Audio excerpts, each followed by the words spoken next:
Terima kasih untuk Anda yang masih bergabung bersama kami dalam Berita Bali hari ini.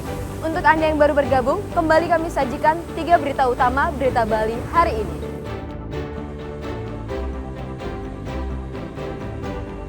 Tim SAR gabungan hingga saat ini masih mencari korban KMP Tunu Pratama Jaya yang tenggelam di Selat Bali.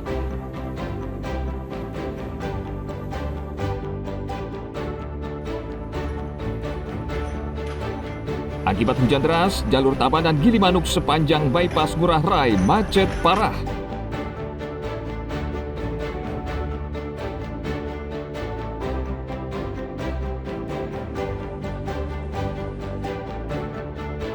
Pikat wisatawan, Pengelipuran Village Festival berlangsung 6 bulan.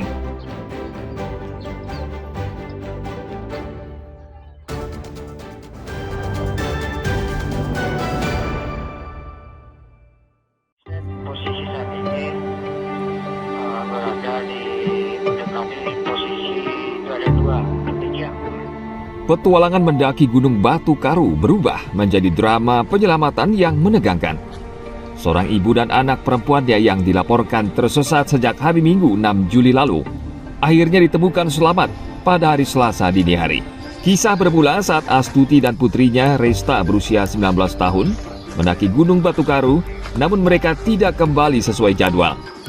Kantor Pencarian dan Pertolongan Denpasar yang mendapat laporan langsung mengerahkan 5 personil menyusuri jalur yang diperkirakan dilalui korban.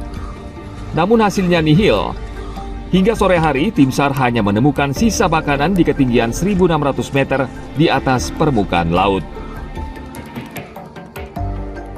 Untuk operasi pencarian dan pertolongan terhadap 2 orang warga yang tersesat di Gunung Batu Karu.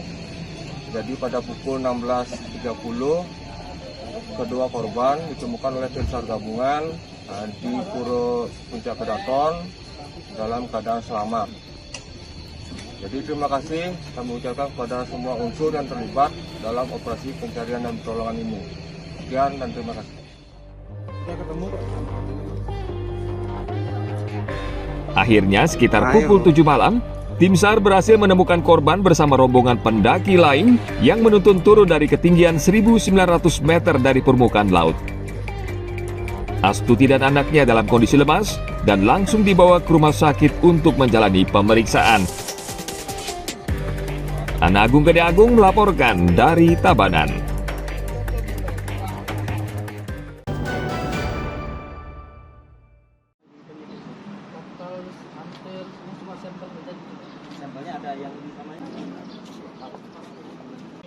Kejaksaan Negeri Gianyar Selasa lalu memusnahkan peralatan untuk memproduksi narkotika jenis baru serta puluhan paket sabu-sabu. Peralatan narkotika ini disita dari warga negara Filipina bernama Diego Alejandro di salah satu villa di Banjarkeliki, Tegalalang pada tanggal 18 Juli 2024 silam. Peralatan tersebut terdiri dari mesin pengolahan, belasan ponsel dan alat pelindung wajah agar terhindar dari paparan zat adiktif narkotika. Kejari juga memusnahkan bahan baku narkotika seperti DMT atau dimetiltriptamin untuk membuat sabu-sabu. Kepala Kejaksaan Negeri Gianyar Agus Wirawan Eka Saputra mengatakan, pemusnahan ini untuk menghindari penyalahgunaan barang bukti dan menunjukkan komitmen penegak hukum dalam memberantas peredaran narkotika.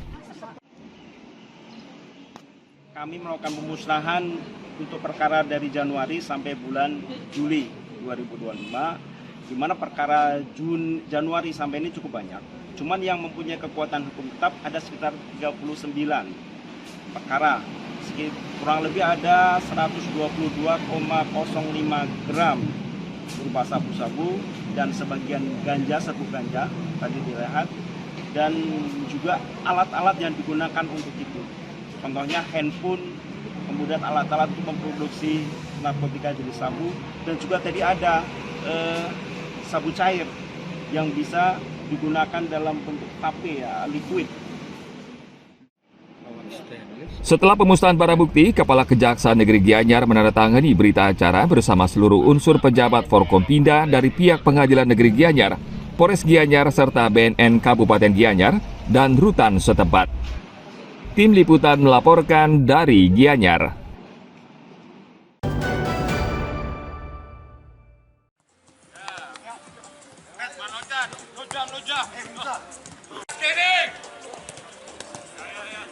Menjelang Piala Dunia U17 2025 di Qatar, skuad Garuda Muda usia 17 tahun di bawah asuhan pelatih Nova Arianto mulai menggelar pemusatan latihan di Stadion Gelora Samudra Kute, Badung. Dari 32 pemain, pelatih Nova Arianto memanggil 9 pemain diaspora yang dipanggil untuk memperkuat skuad Garuda.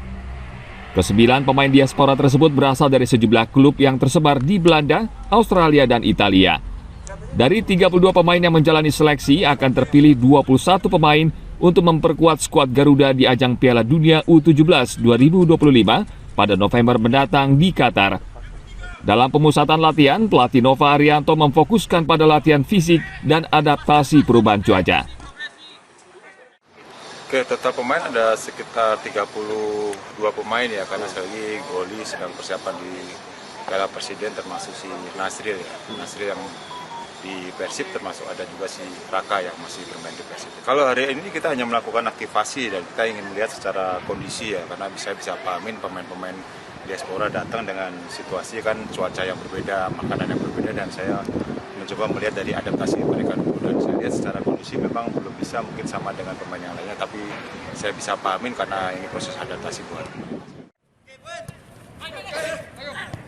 Piala Dunia U17 2025 akan berlangsung pada tanggal 3 hingga 27 November 2025 di Qatar. Ajang ini diikuti 48 negara yang terbagi dalam 12 grup, di mana Indonesia berada di grup H bersama Brazil, Honduras, dan Zambia. Tim Liputan melaporkan dari Badung.